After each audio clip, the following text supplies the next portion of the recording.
Sharon is Mephisto. Pump the brakes. Confirmed. Yeah.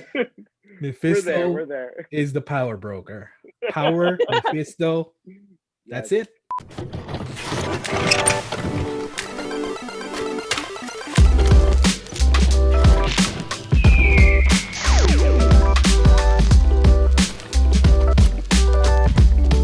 Hello and welcome to the Lunchbox's review of episode 5 of Falcon and the Winter Soldier. This episode was called Truth, and it was the longest one so far.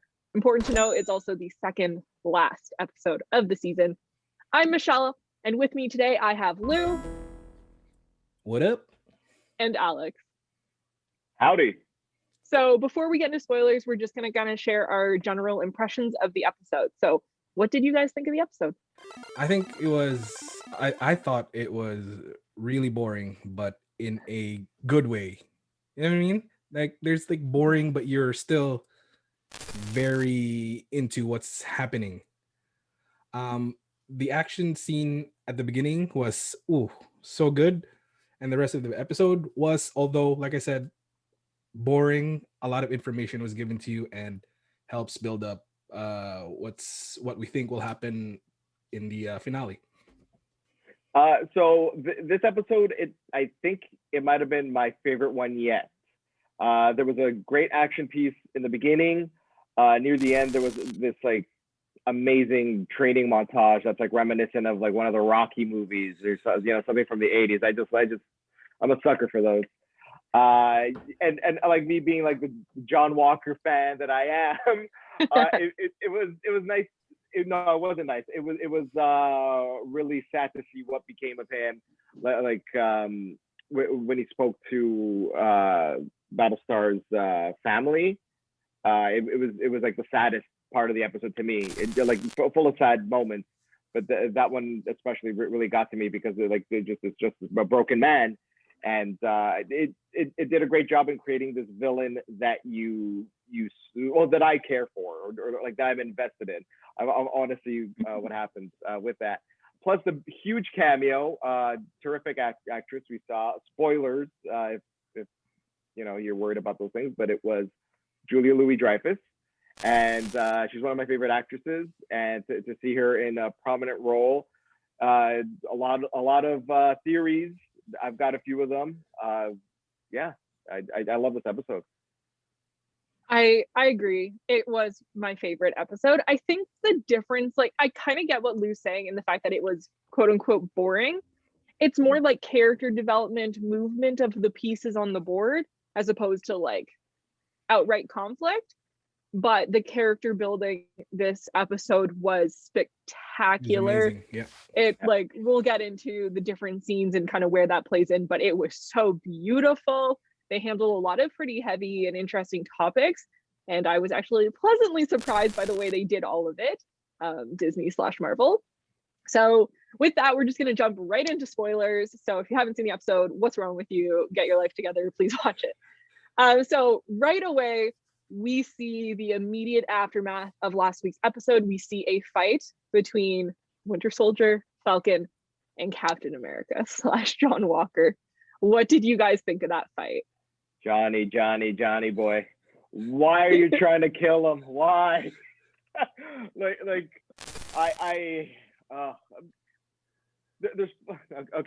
fault mostly on one side. Okay, mostly, but there's sort of fault on the other side as well, because Falcon and Bucky should have, like when John said we could have been a team, Falcon probably should have said we are a team. That's why we want to help you. Just put down the shield. Let's go. But things escalated. I guess they thought they had no other option, but the choreography was on point. It was great. It was basically like almost like what if the real Cap, Steve Rogers, fought Falcon and Bucky. But yeah, John is just too bloodthirsty, and I'll say this: the one thing that I thought of in my nerd mind was that, hey, Spidey had a much easier time fighting these two. That's it. Yeah, I'm completely agree with Alex. That the fight scene was spectacular. It was amazing.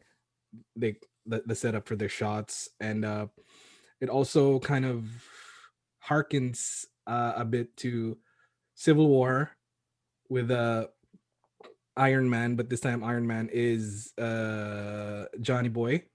And then also some of the fighting scenes with John Walker and Bucky reminded me of, oh, now my head's blanking. Winter Soldier, when they were on the street and then they're doing that. The moves almost matched, and I was like, nice. I love this scene. It was one of the better fight scenes I've seen in a while. And the thing with our boy Johnny is that he set up where you could sort of relate to him, and it's almost like just make the right decision, right? But instead of him going right, he goes left, and that's kind of, I think, his problem. I mean, I'm not a fan of him, but I understand the rage. I can understand the need for vengeance, so I get it in that sense. The thing I really loved about the fight, even though like it's Falcon and Winter Soldier, I know neither of them are gonna die. It felt like the stakes were high in that fight. There were actually a couple moments where I was like, oh no, like, is Sam gonna get mushed with the shield? Like, is something actually really dramatic and dangerous gonna happen? Obviously it didn't, but it still felt really intense, even though we know both those characters are still gonna be here at the end of this. And it's always interesting when they're able to pull that off in a fight when you know, like, at the end of the day, the good guy's probably gonna win. It is like, how can you make it dramatic? Disney. Yeah, exactly. So from the fight, we go straight into the court-martialing of John Walker. Actually, sorry, before we go there, I just want to add a little thing where I don't know if you guys noticed it, where in the scene where Joaquin and Sam, Joaquin was like, when he gives him the wings, and he's basically like, you keep it, which pretty much almost kind of tells you that the next Falcon is right there, because he was interested in fixing it. So I guess this is his chance. Sorry, Michelle. No, that's totally fine. I missed that one. I mean, I saw the scene, but I missed talking about it. Okay, so moving forward, we have the court-martial of John Walker. Were you guys surprised that this was the way it played out, or was that kind of what you were expecting? I wasn't surprised. Like, it's typical American,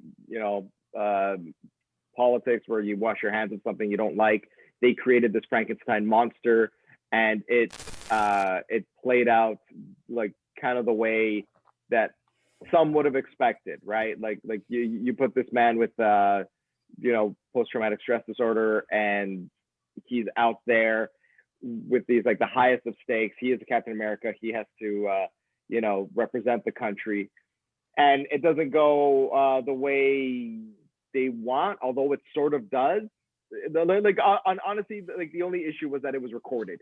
That was the real issue, because like they wouldn't have minded if those terrorists, they're terrorists, if they were killed.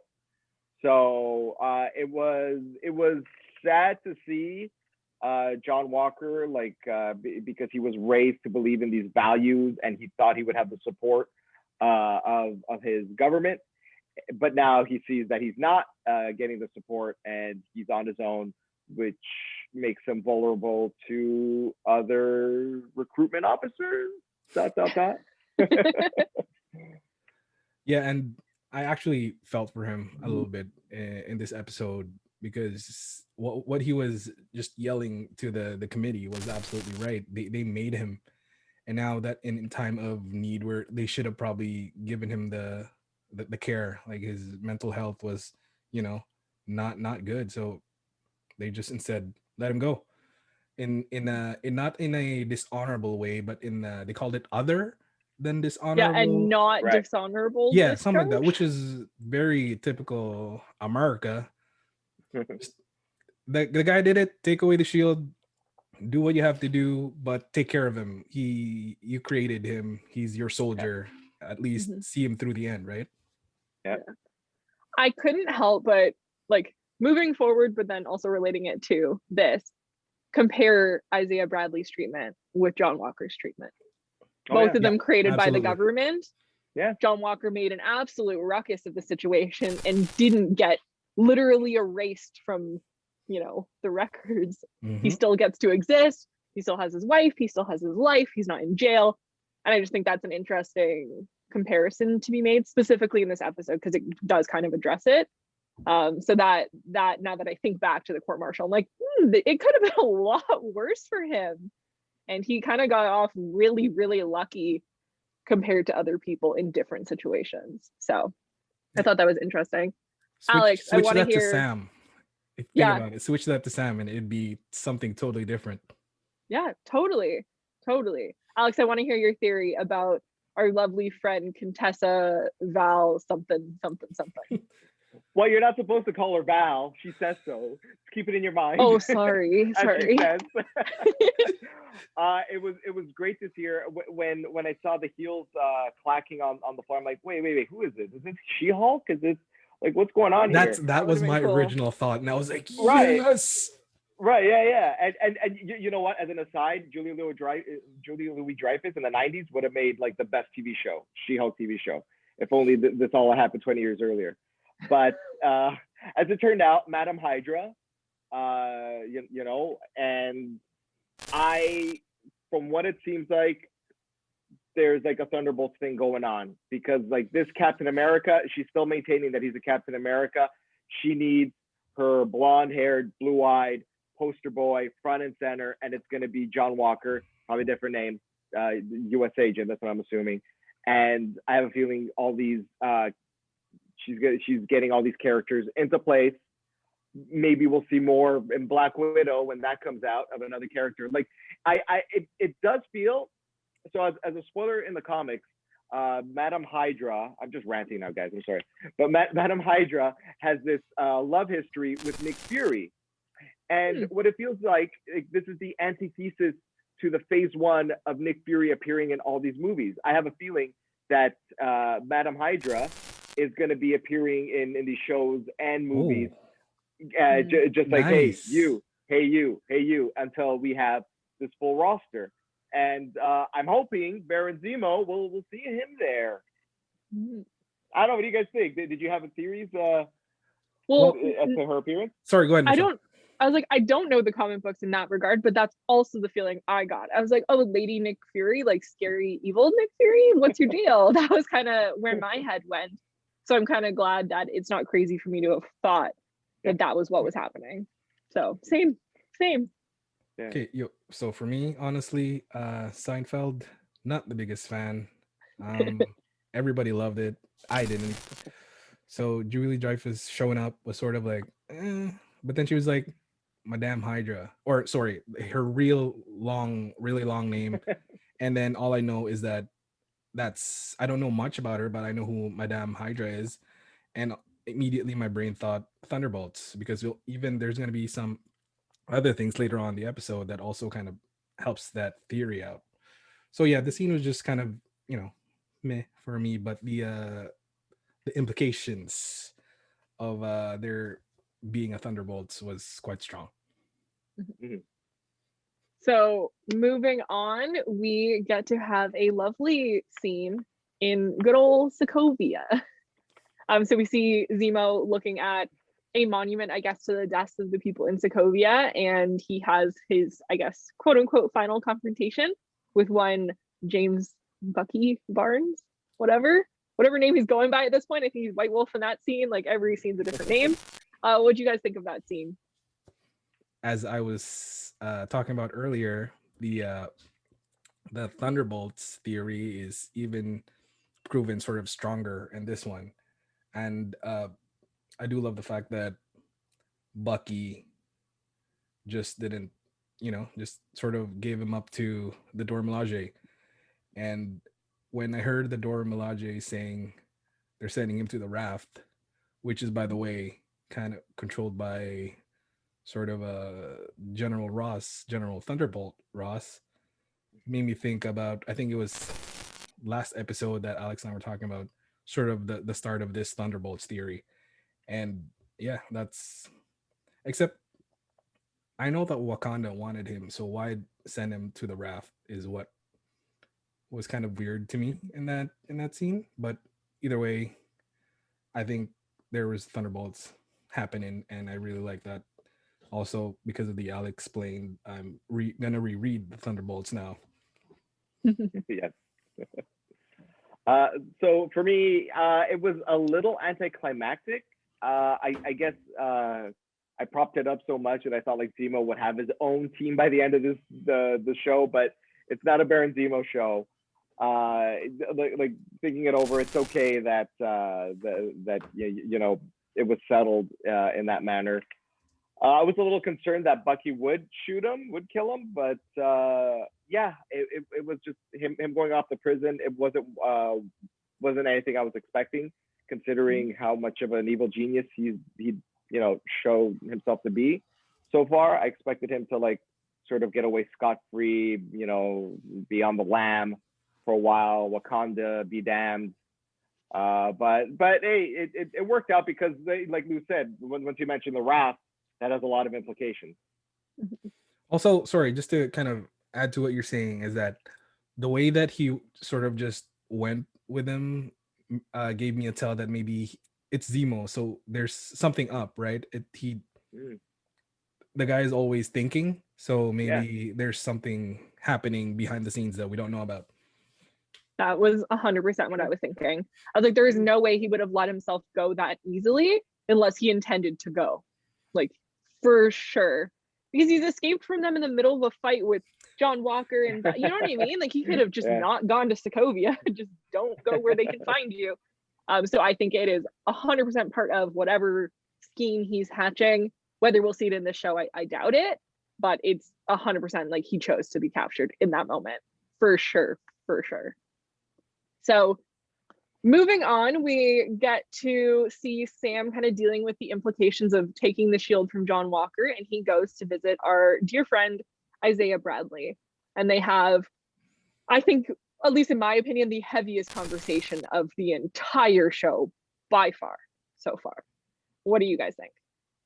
Well, like what you mentioned, Michelle, earlier, that it's like sort of like two different sides of the same coin, John Walker and Isaiah Bradley, where you're witnessing like the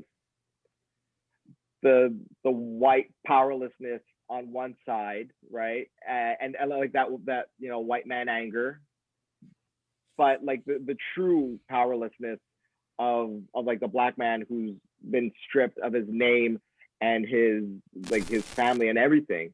So to see these two stories, one being retold, one playing out in front of you, it sort of gives you pause and like lets you reflect on hopefully reflect on today's societal issues, hopefully, and it sort of made me it's kind of like how so many people took to the Joker movie.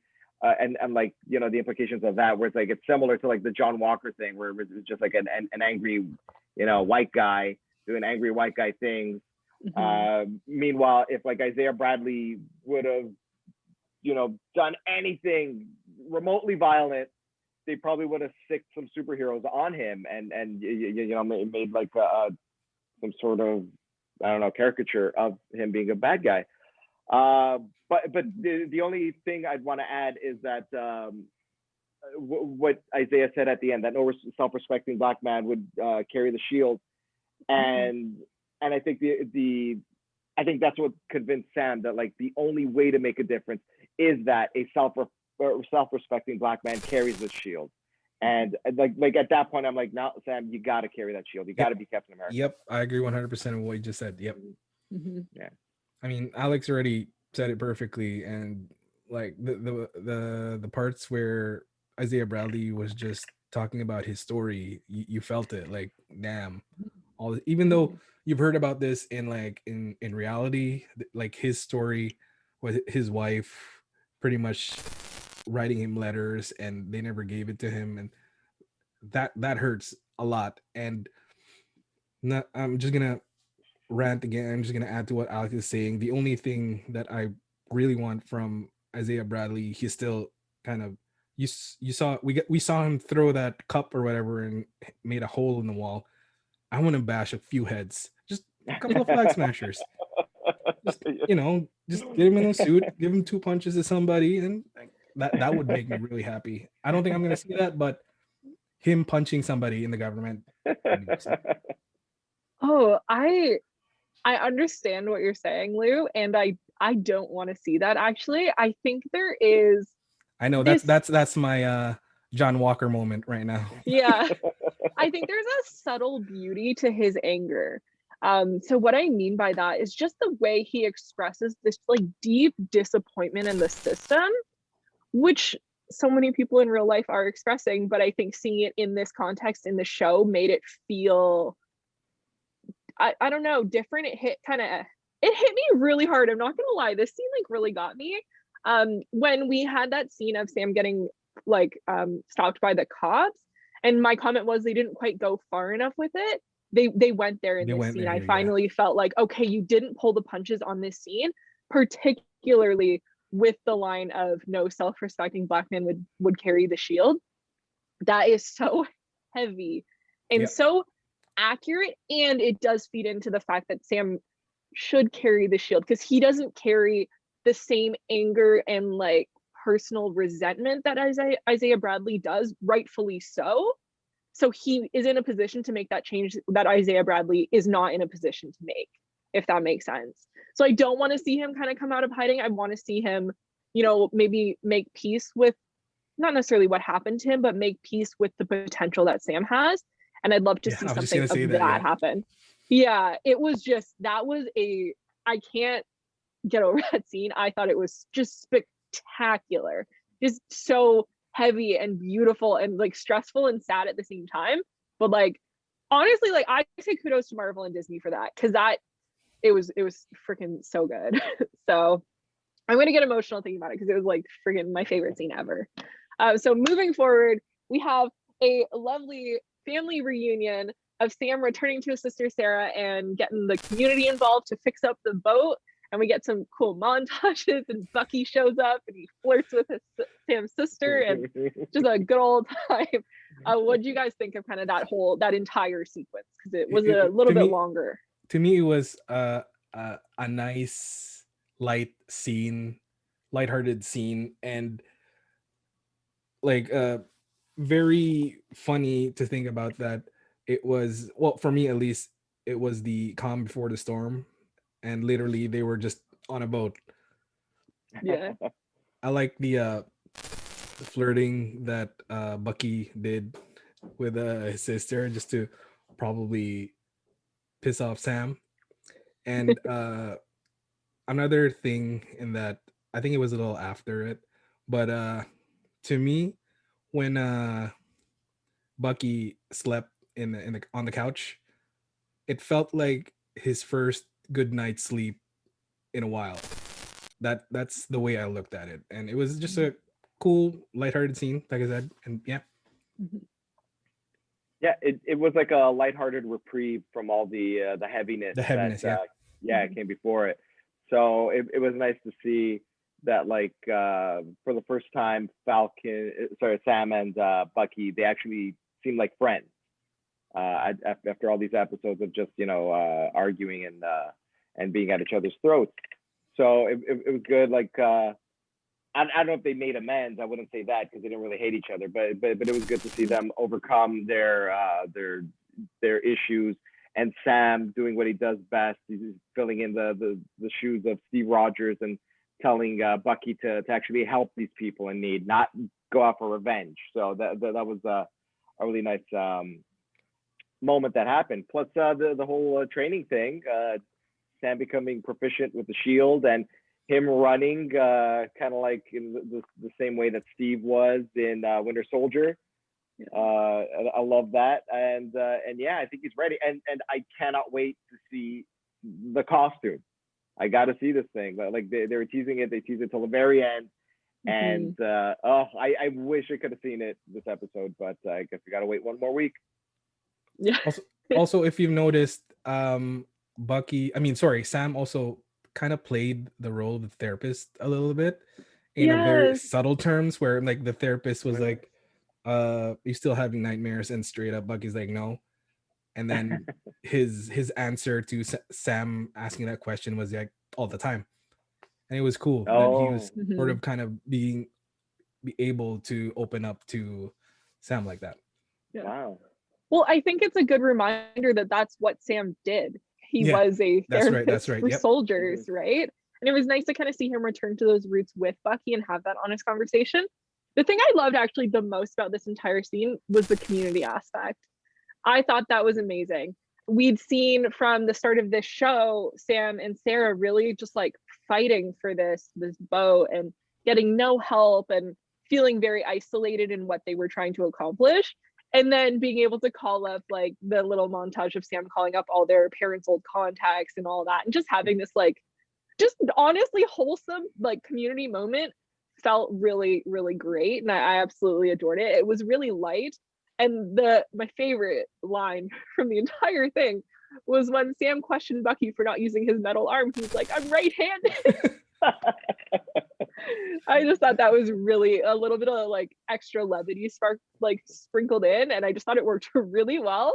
And again, it humanized Bucky. It's like, oh, he's not just like monster that just wants to use his metal arm. He's just a dude, and he's a right-handed dude, and it's just it is what it is.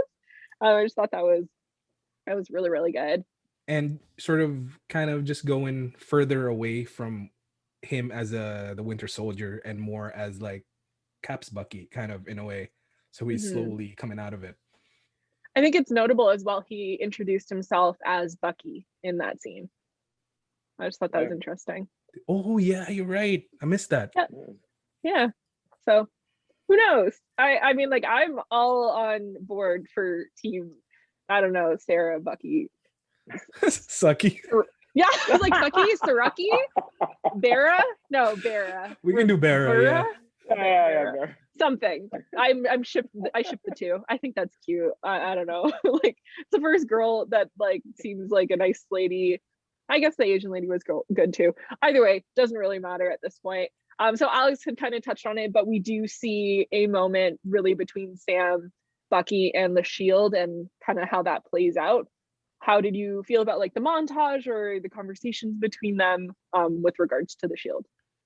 Very sort of mirroring Captain America, Steve Rogers kind of training and running and stuff. And there's also this scene near the end part of his running. I'm not going to take credit for this. I read this online, but he was framed going to our left. So he's on the right side, giving space to on your left for like almost like a cap, right? And then after that, directly after that scene is him catching the shield perfectly. Like to me signaling this is he's ready. He's gonna be the next Captain America. Oh man, that makes my heart grow a few sizes larger. That I had no idea. But yeah, that's fantastic. The whole time I'm like, should he take some super soldier serum? I don't know. Like it's hard to say like he doesn't need it when there are actual Hulk monsters out there. Yeah. So I'd be okay with whatever. What I'm questioning is like, is he gonna have the wings? Is that what Bucky asked Aya to do for him, like as a costume, or is it just gonna be straight up red, white, and blue cap for Falcon? That's what I'm wondering. I'm really excited for what that costume is gonna look like. The vibranium wings. I hope it's just so epic. Yeah, I want wings and a shield. That's where I'm at. Because then it doesn't feel like he needs to take this soldier serum in order to be on an even playing field. Because he's been on an even playing field with the wings. Yeah. So from that scene, the things, I mean, just Bucky, of course, this is gonna be my comment. Bucky referencing the fact that he and Steve had no idea the implications of giving a black man the shield. I think it was really important that he admitted that. Yeah. And then Sam's reply of like that Steve can be wrong. That was something I'd asked for a while ago. Let's recognize that Steve's a human. And they got there finally in that conversation. I thought it was perfect. So Sam picking up the shield, practicing, felt like, yes, now's the moment. We've kind of had all the conversations we need to have about it. We understand his mental, like why he didn't want it, why he wants it now, where he wants to go with it. I feel like all that's kind of been shown to us as the audience, and now it's just time for him to like do the thing and become Captain America. And like I'm so ready for it. I'm so excited. I think it's going to be spectacular.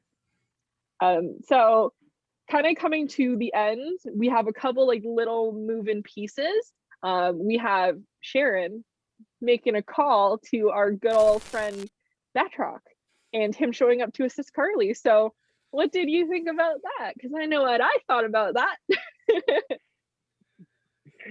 Was it time for you to get your ass kicked again? Because that's what I thought. Like, oh, Batroc, the jobber. Okay. I mean, I like George St. Pierre. I think he's doing really good stuff with Batroc. Yeah, I mean, like, it's far past the point of like complication. Like, Carly's just a bad guy through and through. I'm not a fan of her character because, like, people with super soldier serum, you have a lot more options than just plain violence, right? Like you'd really have to take that up. Like, you can like lift cars and, you know, you're whatever. Like, would you really want to be a terrorist? I don't know. There's a lot more options available to you than terrorism and killing people. But yeah, and as far as Sharon goes, so last week Lou posited the theory that she was the power broker, and now it sort of seems like she's working with the power broker, who might end up being Madame Hydra.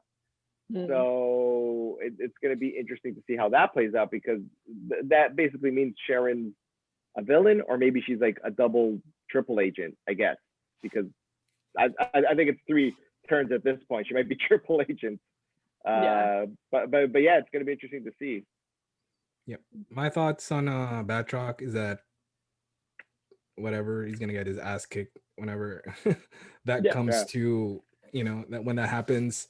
Carly, you know how you felt about John Walker, sort of how I felt about Carly, but here it's just like to the point where it's like, oh, you're just annoying, whatever.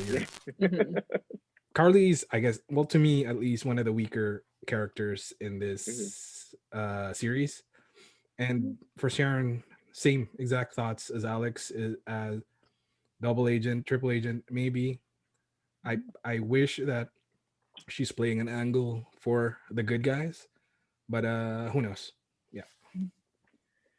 Yeah, I think at this point Carly's too far gone, which is disappointing, because I really liked her character for the most part, up until she started straight up killing people and having like no remorse for it.